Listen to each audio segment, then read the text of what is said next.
So, colleagues, welcome to this EU Counter Summit in London. The origins of TEAM date back to, I think, 1993 at a counter summit held in Edinburgh during an EU summit there. My own organisation, which is Campaign Against Eurofederalism, the Campaign for an Independent Britain, and other organisations set up TEAM at that time in support of the Danish People's Movement, who were fighting the Maastricht Treaty to get something out of it.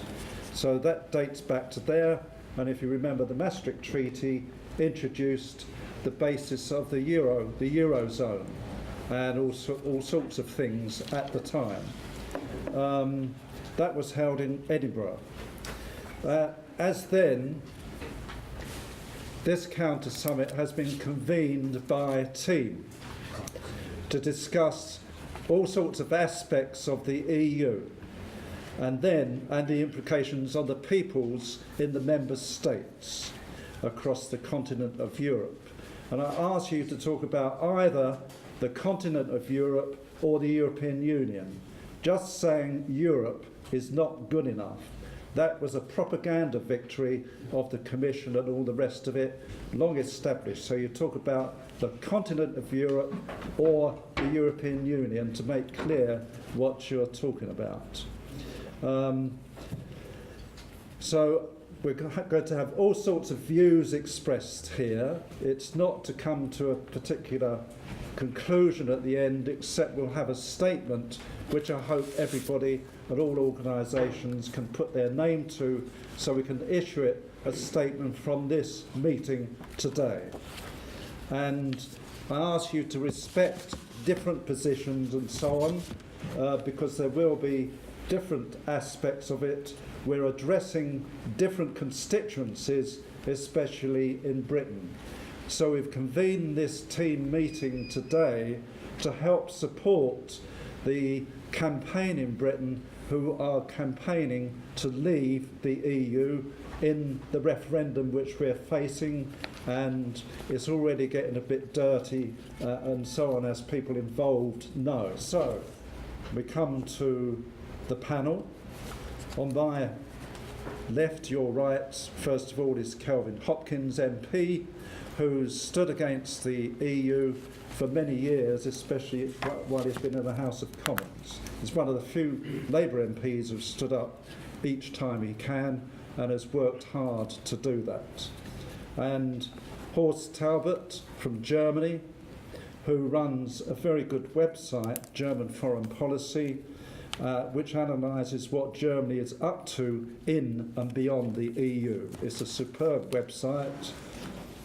There's Brian Denny from both my own organisation and from the trade unions against the EU.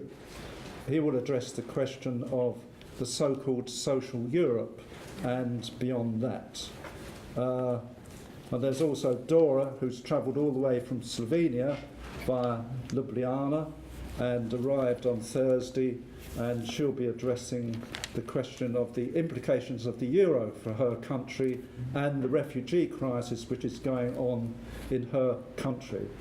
So I'll introduce Kelvin and I'll open the conference now. Thanks very much. Thank you very much indeed, John. Well, I'm delighted to be here amongst friends from different parts of the political spectrum, but all of whom are critical of the EU. And take over, I think, a democratic view of the world rather than a globalising, anti-democratic view, which I think is what the EU is about. I'm glad John mentioned the fact that we talk about the European Union. I've just put down an early day motion in the House of Commons saying we should use the term European Union, because Europe is a wonderful continent. It's not going to go away. It's full of great countries, great peoples, great culture, great history. It's a beautiful place. But that's Europe. The European Union is a political construct that's been imposed upon some of the countries of Europe, and very different issues. So let's call it the European Union, because that's what it is. And I keep constantly pulling people up in the House of Commons to make sure they use the term EU and not Europe. Even people who take our side of the argument sometimes mistakenly use the term Europe instead of EU. So I think that's very important for a start. The EU, I think, is fundamentally anti-democratic. It wants to diminish the role of elected governments and increase and get power in a federal state run by essentially a bureaucracy. There will be democratic forms, but they won't have democratic power. And what they're trying to do is resist power from below, from democratic organisations at local level, political parties, governments, and so on. And I think it's absolutely important that people understand that. It's diminishing the role of the nation state. There was a great political constitutionalist in the 19th century in Britain called Walter Bagehot, and he distinguished between two parts of the constitution, the effective part and the decorative part. And we don't want elected governments to become merely decorative. They've got to have genuine power so their peoples can have a genuine choice in how they're governed. And this is not what will happen through the EU. And if some of those countries choose to become more socialist, that's fine. If they choose not to move in a socialist direction, that's their choice as well. But the countries of Europe should be able to choose to govern themselves. And I don't think this will be a bad thing for Europe in total either. We can work together in a cooperative way. We can have bilateral and multilateral agreements between countries and nations. We can still go to each other's countries for our holidays and so on. You know, there is no problem there. And the idea that if we don't have the EU, we will have war, I think is complete, total nonsense. Actually, the tensions that are now arising in the European Union are much more likely to promote aggression between parts of the EU than having democratic countries where they govern themselves and work together for mutual benefit on matters of where they can agree. So I think that's fairly fundamental.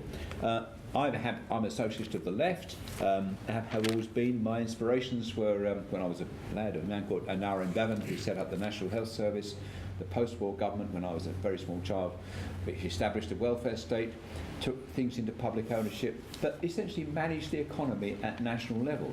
And if you think about the post-war arrangements between 1944 and now, when countries managed their own economies, worked better. We had full employment, economic growth, working class living standards rising at a rate never seen before, and we saw in my from between a child and when I was a student, a transformation of our economies, but they were mixed economies. I mean, they were seen to be capitalist, but in fact had a high degree of socialisation, and we even had conservative governments in the 1950s which had accepted the post-war social democratic settlement.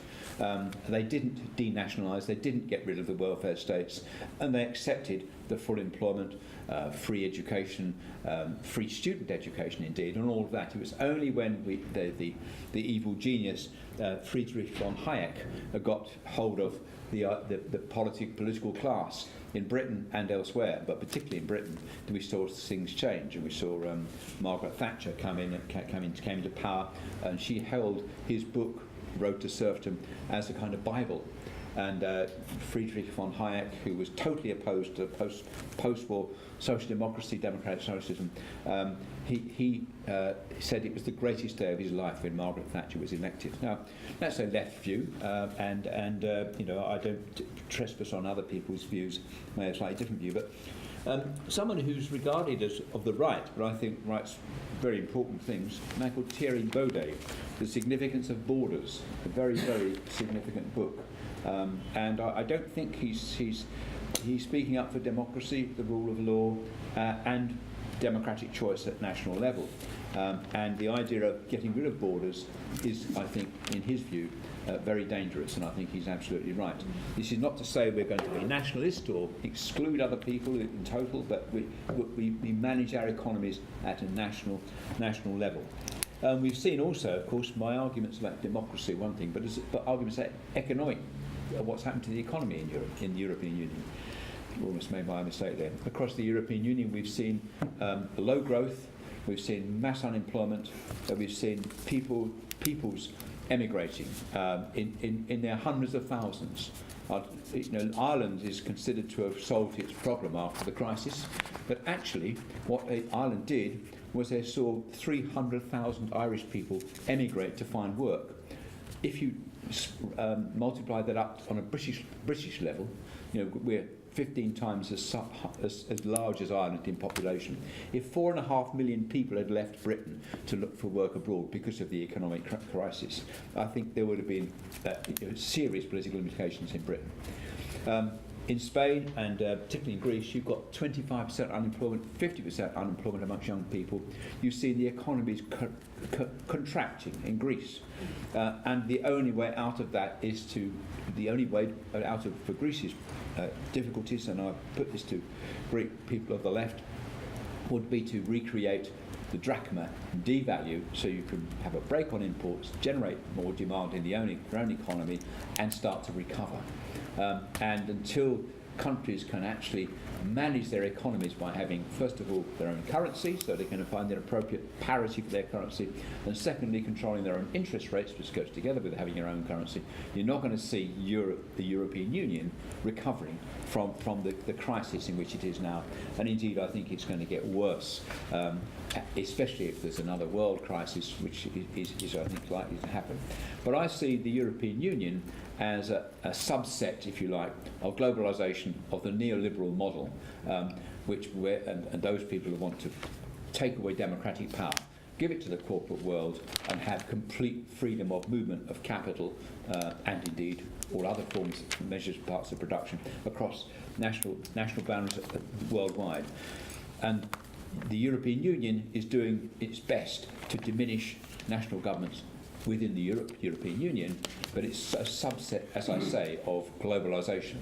And if you want an evidence of that, I think you've got TTIP, Transatlantic Trade and Investment Partnership. That is being negotiated in secret with the corporate world without democratic involvement. And that is about breaking down democratic control at local levels, and they'll do it as they always do, with incrementally they'll get worse. But even now, it's likely that if TTIP is implemented, you'll see a situation where big companies can sue governments for loss of future profits if they, for example, chose to renationalise their health service. I would say in Britain, for example, we want to take the bits of the health service that have been privatised, bring them back into a publicly provided public organisation. But if American health corporations lose future profits because of that, they would then be able to sue the British government for the loss of future profits, whatever they might be, and they might be billions. So I think TTIP is if you like, a conclusive proof that the EU is about globalisation, it's about breaking down democratic government, it's about stopping countries choosing how they govern themselves, and that will be of no benefit to working people. If you go back to, I think you go back a long time. I've been involved in the issue for a long time. I was in my town, I represent Luton North. I'm a Labour MP for Luton North, and 40 years ago I was the chair of the Vote No campaign in the Luton part of the referendum at that time, and I haven't changed my view.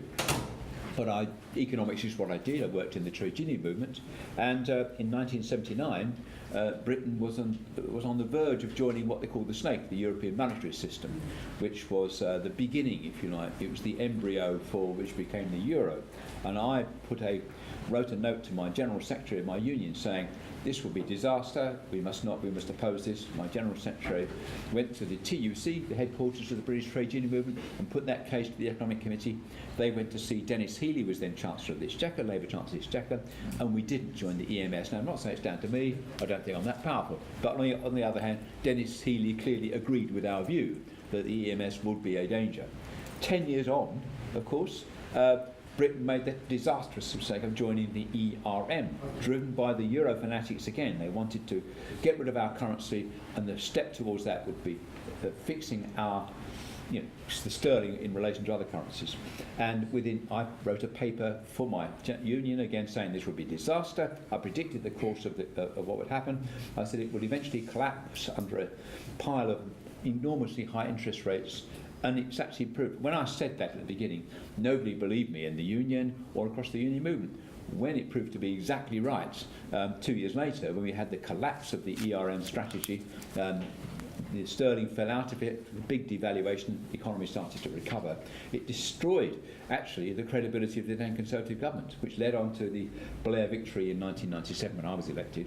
I got through the net because Blair was a Euro fanatic, but somehow they thought I was, I think, old, and I thought I wouldn't last long. I was in a marginal seat and therefore wouldn't win. Well, now I've got nearly 10,000 majority, and I've had that for a long time. But you know, and I caused a nuisance to the right-wing Euro fanatics ever since. Sorry about the right wing, but you know, there are Euro fanatics on the left as well, of course. But I've been a nuisance. But I argued this case consistently over a very, very long period, and indeed I think what the reason why Britain didn't join the euro, even despite of Tony Blair's efforts, was because our treasury had been very badly burnt by the ERM experience in 1992, and they didn't want that humiliation again. It's been suggested indeed by Larry Elliott, who writes for the Guardian newspapers, the economics editor. He said if we'd joined the euro at the then parity, by now we would have crashed out. We would have been like Greece, but written 5 times larger. We would have crashed out of the euro by now. We'd have ruined our economy, but we'd have crashed out of the euro, and it would probably have brought the whole euro edifice down. The euro, I think, is what I call the dark heart of the EU, because I think fixing currencies, making one single currency with a central bank, one interest rate, I think that is what, if you like, another bit of conclusive proof that the European Union is about destroying democratic government at national level. It's only when we have democratic government at national level, when we can get rid of our governments if we don't like them. If they do things we don't like, we can get rid of them and have another government. And we do it in democratic ways. And that's a way of avoiding all the problems that arise in dictatorships, if you like. Because, you know, you can remove a government, it takes the pressure off. That's how democracy works. And I think we want to save democracy. I think I have to say I'm fairly optimistic we're moving in the right direction. The enthusiasm for staying in the European Union is very, very weak in Britain now, and even those who are campaigning inside the Labour Party for staying in the European Union, I think are not getting much enthusiastic support. And we've stolen a march with our campaign. I'm working with colleagues in other parties in Parliament with the Leave campaign, and I hope very much that we shall win. But I think I'm not alone in thinking the euro is a problem. I spend a lot of my time going to meetings in the European Union in different countries because I'm on the European Scrutiny Committee in the House of Commons. And every 6 months we go and have a pre-presidency meeting with countries that have the presidency. And even in Holland, a couple of years ago, we had lunch with the ambassador. That's what we do with MPs, it's all very nice. There was a senior journalist, like the editor of one of their major newspapers, and he said openly, the euro is doomed, he said. It was a big mistake. And so we were not alone. He was not a person of the left or the right. He was just a journalist who was saying, that's the direction it's going. So I think the European Union is in crisis. And I think for all sorts of other reasons, which others will talk about. I've just seen, this came to through my door this morning, the New Statesman. It's the journal, seems to be of the centre-left, Labourish intellectual journal. The end of Europe, it says, and there's an article suggesting that the European Union is in serious trouble indeed. And is starting to fray at the edges, and it could be moving towards a very different world. I think we've got to argue there is an alternative world. It's a democratic world where countries govern themselves. We work together in true internationalism, where we cooperate with countries on a mutually beneficial basis, but we choose what we negotiate about, what we collaborate on, and we don't have it dictated to us by an essentially undemocratic bureaucracy in governing the countries of the European Union. So I'm optimistic, but we've got to I think to campaign to make sure we win this referendum first. It's not just about Britain, it's about the rest of the European Union, and I think once we've come out, I think other countries will look at their own situations and think about their futures too. So thank you very much indeed.